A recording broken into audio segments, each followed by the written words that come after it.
somebody said, oh, baby one more bite. Instead of baby one more, what was it? Time, right? Yes. Yeah, instead of baby one more time, why don't we try bite?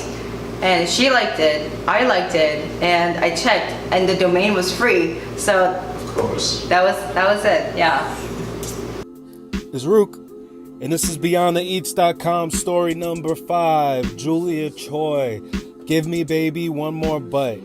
I should sing that like Britney Spears, cause yeah. But anyway, this is story number 5, and I got to interview Julia Choi, who's a very talented food stylist.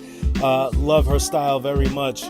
She's also a very friendly person, and was just really cool to get along with. So check it out. If you're a food stylist or an aspiring food stylist and you want some tips, this is going to be perfect for you. So check it. Peace. I'm Julia, and I'm a food stylist. I feel that I've been doing this for a long time, even long before I realized that I wanted to do this. I used to be a pastry cook before I became one, so I would oftentimes take pictures for my Facebook or Instagram, and didn't think that was a job of a food stylist. But one day I hooked up with my friend who's a food photographer, and she said, hey, you're really good at this. You should talk to one of the other food stylists that I know. So I went to talk to her. Her name's Lori, and that was it.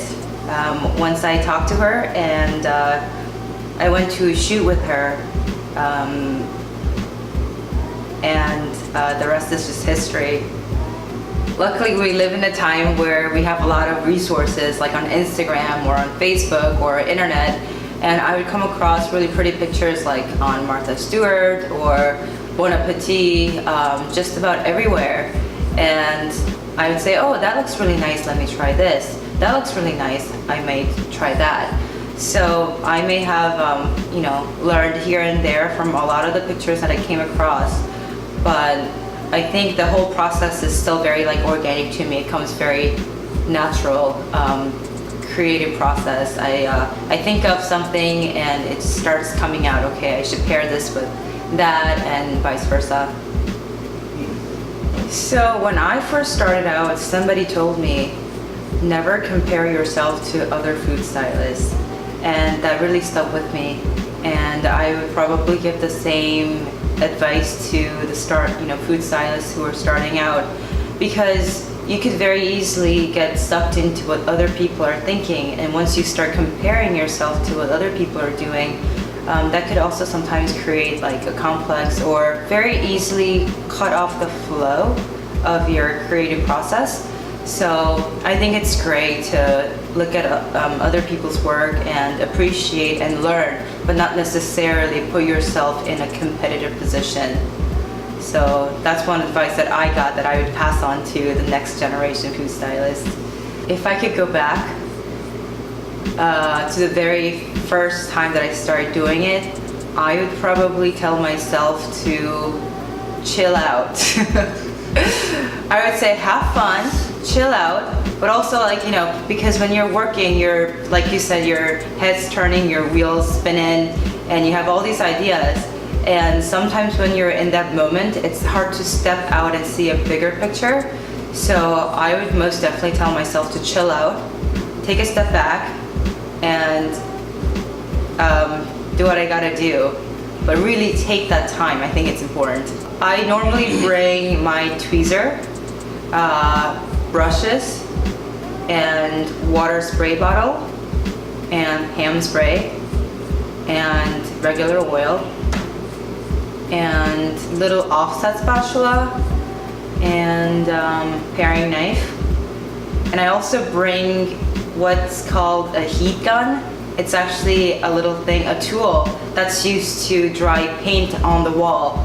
But on the set, it works as a portable salamander, so to speak. So let's say I have a melted cheesy something. I don't have to put it into an oven. I can just take the heat gun and cook it exactly where I want it to. So that's very, very important. So I bring heat gun and steamer as well. Steamer works well for melting cheese or reviving dry food, all that. So definitely steamer. I have like a little canvas bag, and depending on the shoot, of course, what I bring are different, but those are pretty much like basics that I always bring. I also love paper towels. Cannot do it without paper towels. They're the essentials. So I have to have like at least a big roll of paper towel, and Q-tips, also very, very useful. So one of the questions I get asked all the time is, hey, if you're a food stylist, do you make food with Play-Doh or do you make food with glue? Truth is, I don't use anything that's inedible in my shoot. I use most anything that you'd eat, like oil or Pam spray. Nowadays, people prefer natural, it doesn't have to be perfect. In fact, you don't want to be too perfect because it just looks fake. And so since we're veering away from that, I think the need to use all this fake stuff are also diminishing, which is good. Well, I think food styling in the end is like art. So that's why even if you have the same ingredients, everybody will come up with different styling. So I think if you're interested in food styling, it's very important that you stay true to yourself and to find your voice. You have to know what your style is and never feel like that's not enough, Go with the guts. If you found your style, just keep with it. Practice makes you perfect. So have fun with it, try with your dinner, try with your snacks. Whenever you have a chance, try styling, and it'll definitely help you get to the next level for sure.